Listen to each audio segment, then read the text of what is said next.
Welcome to New User Training Volume 2, Bases and Vehicles. Typically, a base is a starting point for your vehicles to leave from. It could be a truck depot. It could also be a place to end at, say a landfill if you have a garbage truck. Alright, so in this video, I'm going to go over how to input bases and input vehicles. So first we're going to start with bases, and I'm going to go down to the lower left of the screen and click on the bases button. Once that window pops up, I'm going to go click the Add tab. And this is fairly simple. You're just going to go ahead and put a name for your base, the street address. I'm going to use my office.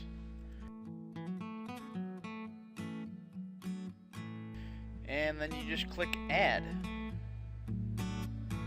Fairly simple. And if you go into View All, you can see that that base has been created.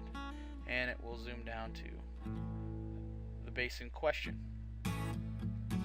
Now if you want to change certain parameters, we're going to go over that a little bit later. Now if you have multiple bases that are already input into a spreadsheet, all you really need is your name, your street, your city, your state, and your zip if you have it. It's not required to have the zip, but it's helpful. And you can just upload that file that you save from that Excel spreadsheet and upload it into the program. So you just select it and upload it. Just a reminder, your spreadsheet needs to be saved in an XLS, not an XLSX Excel document. I'm going to go ahead and add an additional base just for this demonstration.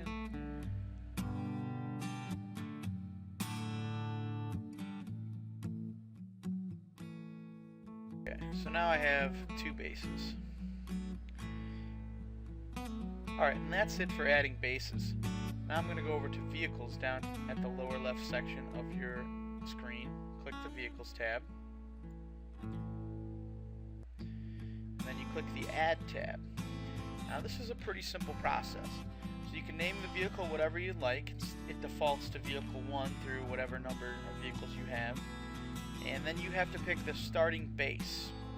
So it usually defaults to the latest base you entered. So I'm going to put this guy starting at base 1, and we'll have him finish at base 1. Now if you wanted to, you could have him start at base 2 and finish at base 1, or vice versa. This load and unload section, if your business is one that requires a driver to load before or after he is done with his day, you can pick which base has the capability. Say I have all my stock at base 2, he has to load up and unload at base 2. And base 1 is just more of a starting point at the beginning of the day. You'd put base 2 because there's no stock at base 1. Or if both bases have the stock, you want him to figure out which is the best place economically for him to get loaded and unloaded, you can click optimal load and unload, and it defaults as that. It's important to note that these loading and unloading locations can also be hit during the route as needed. And we'll talk about capacities later when we go over advanced functions. And I'm going to go ahead and add this vehicle. And you'll notice that when I add that one vehicle, it pops up with vehicle 2 with the same parameters that I just put in for vehicle 1. So if you wanted to make a bunch of vehicles that started at base 1 and went to base 2, you can just keep clicking add down here and it'll keep adding them in. You can also upload vehicles in spreadsheet form. Really, it's a fairly quick process to do it this way, but if you have a lot of advanced parameters on each vehicle, say like if you're in a garbage truck and you have 5 different garbage trucks and they all have different capacities, you'd probably want to set that up in a spreadsheet first. I'm going to go ahead and add this second one too. Let's go back to bases for a second. Let's talk about some basic navigation of the bases list. So you notice there's a green light next to each base. So if base 1 is closed on Mondays and you're routing for Monday and you want to take it off your route, you can click this green dot and you'll notice that it turns to red or inactive. So when you route it, it won't route your drivers to load and unload at that base. Now keep in mind, if you have a vehicle that is tagged to start at base 1,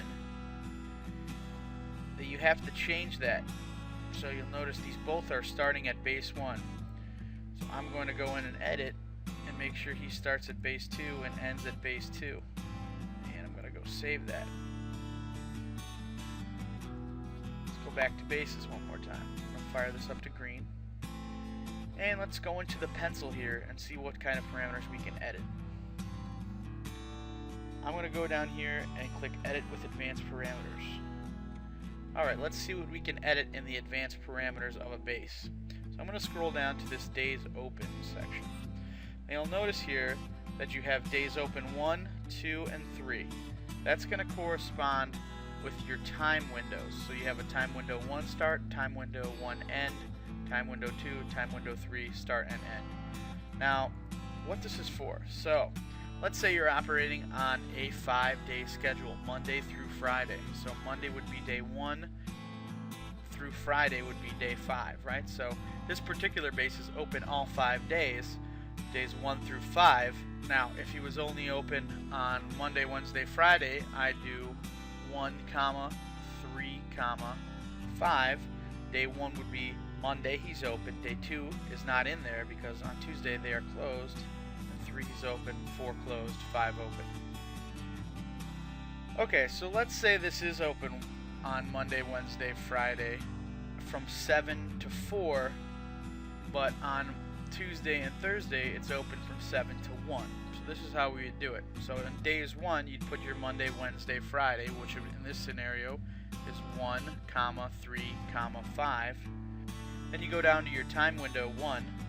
Your starting time would be 07 hours, 00 minutes, and 00 seconds, which is 7 a.m.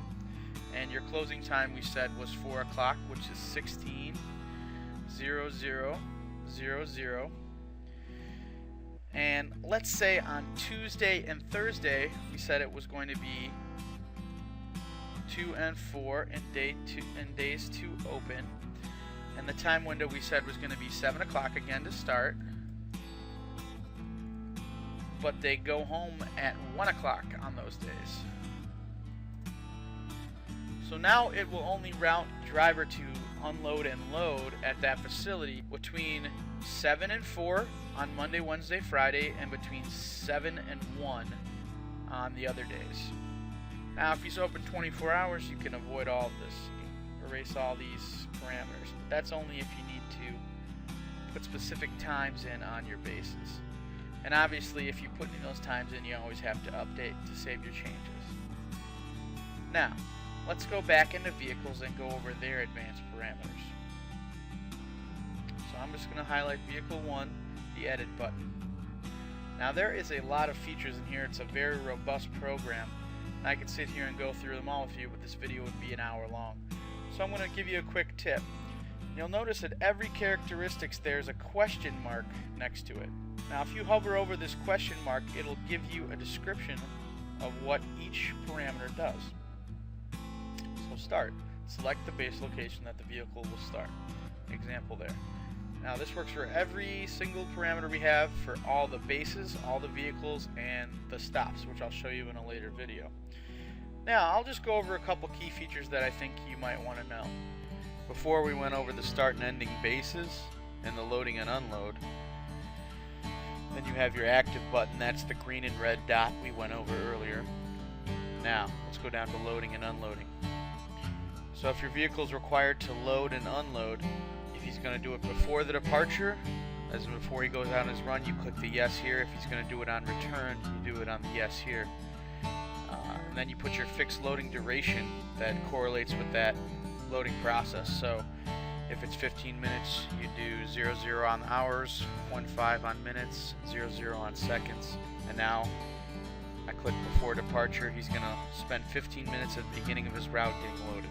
So that's how that works. And then you have your time to complete all routes. That is your regular time during the day without including overtime. So it defaults at 8 hours. You can bump that up as much as you want. Then you have your starting time. It defaults at 8 a.m. It's important to note that the time to complete all routes cannot make the driver exceed midnight on that night. For example, if you're starting at 8 a.m., he can't go more than 16 hours because that would put him at midnight. Then you have capacities. Capacities go along with the quantities in the stops, which I'll show you in a later video, and we'll go back and talk about capacities then. But basically it has to deal with if you have, let's say, a truck full of pallets, if it can hold 10 pallets, then you'd put 10 in this parameter. So we have begin at first stop and end at last stop. So begin at first stop. So if you want the driver's working clock to start at his first stop, you'd click yes on this.